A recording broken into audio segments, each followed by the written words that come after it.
आज सुबह election commission of India की तरफ से एक नोटिस मौसूल हुई जिसमें उन्होंने इल्ज़ाम आयद किया था कि आप मॉडल कोड की वायलेशन कर रहे हैं। तो उसी सिलसिले में थोड़ा आपसे बातचीत करना चाहो और लोगों तक भी एक पैगाम देना चाहते थे कि देखिए, जहाँ तक इस नोटिस का ताल्लुक़ है, पहले तो मैं इंतज़ामिया को ये बताना चाहूँगा कि उनको ये पहले समझ लेना चाहिए कि मैं इस कॉन्स्टिट्यूंसी में पैदा हुआ हूँ, मैं इस कॉन्स्टिट्यूंसी में पला बड़ा हूँ। यहाँ की हर माँ मुझे अपना बेटा समझती है, यहाँ की हर बहन मुझे अपना भाई समझती है, यहाँ का हर बुज़ुर्ग मुझे अपना बेटा समझता है। तो मेरा यहाँ के लोगों के साथ एक जज्बाती रिश्ता, एक दिली रिश्ता है। सियासी कम, दिली और जज्बाती रिश्ता ज़्यादा है।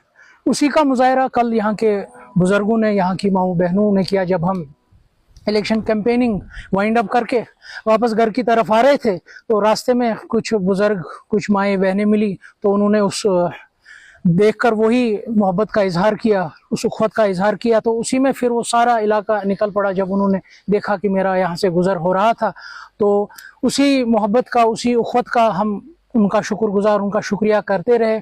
उसी चक्कर में थोड़ा लेट हुआ, तो जिस शक्ल में आज सुबह हमें ये नोटिस मिली। देखिए, वो मुझे नहीं इल्म नहीं है कि किसने किया है या इलेक्शन कमीशन ऑफ इंडिया ने इसका खुद नोटिस लिया है, मगर मैं यही कहना चाहूँगा कि इलेक्शन कमीशन ऑफ इंडिया के जो रूल्स एंड रेगुलेशंस है वो हम बखूबी जानते हैं, उनका हम पासो लिहाज हमेशा रखते हैं और आगे भी रखेंगे। मगर सबसे बड़ा जो चीज़ है हमारे लिए वो यहाँ के लोगों की उख़्वत है, यहाँ के लोगों का मोहब्बत है। क्योंकि यहाँ की जो माएँ हैं वो मुझसे रिलेट कर रही हैं, मुझसे कनेक्ट कर पा रही हैं, यहाँ की बहनें मुझसे कनेक्ट कर पा रहे हैं, यहाँ के बुज़ुर्ग मुझसे कनेक्ट कर पा रहे हैं, क्योंकि एक जज्बाती रिश्ता, उनके तवक्कात मुझसे ज़्यादा है बनिस्बत बाकी कैंडिडेट्स है।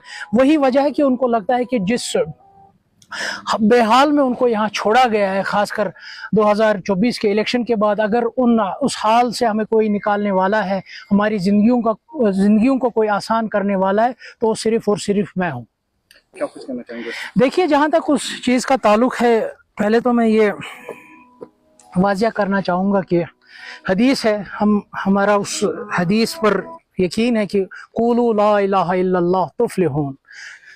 हम नहीं समझते हैं कि हमारी नज़र के सामने कोई अल्लाह ताला का शरीक है या उसका कोई माबूद है। इस पर हमें पूरा यकीन है। हालांकि जिस तरीके से इस वक्त जो बडगाम इलेक्शन की जो नवियत है, जिस नवियत का इस वक्त बडगाम इलेक्शन है, इसको एक ख़ास अहमियत हासिल है, क्योंकि जो नाइंसाफ़ियाँ जम्मू कश्मीर के लोगों के साथ अभी हुई है, या यहाँ के इलाकाई मसले मसाइलों को लेकर जो नाइंसाफ़ियाँ हुई है, कहीं ना कहीं उसके खिलाफ एक आवाज़ उठ रही है। यहाँ पर कहीं ना कहीं जो कलम दवात की सूरत में एक एहतिजाज दर्ज होने वाला है 11 नवंबर 2025 को।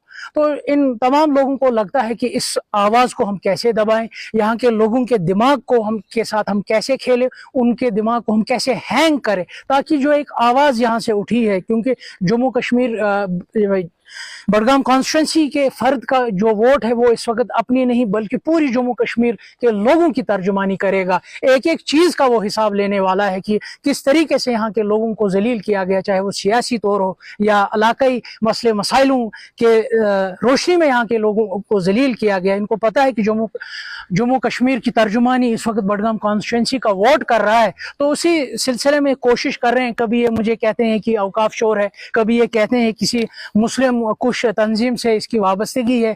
तो कल ने नया शोशा फैलाने की कोशिश की। ये खुदा न खास्ता ये जो जमात है, ये कुफर की जमात है। तो इनका यही मकसद है कि किसी तरीके से, या ये आवाज़ जो है, जो यहाँ से आवाज़ बुलंद होने वाली है, जो आवाज़ कल जम्मू कश्मीर के लोगों की तर्जुमानी करेगी, उस आवाज़ को हम कैसे दबाएं, यही इसका मकसद है। चूँकि अगर हम बात करेंगे, अभी पॉलिटिकल कैंपेन जो है वो उरूज पे हैं, और अगर हम बेनिस्बत पिछली बार आप इसी बाई पोल्स में खड़े थे या असेंबली इलेक्शंस में आपने हिस्सा लिया, तो किस तरह का रुझान पीपल्स डेमोक्रेटिक पार्टी को मिल रहा है? देखिए, फिलहाल तो मैं इतना ही कहूँगा, क्योंकि मैं लोगों के दिमागों के साथ नहीं खेलना चाहूँगा, पर मैं वसूख के साथ ये कहना चाहूँगा कि यहाँ के लोगों ने ये फैसला किया है कि वो किसी जमात की स्टेपनी या ऑप्शन 2 नहीं बनेगी।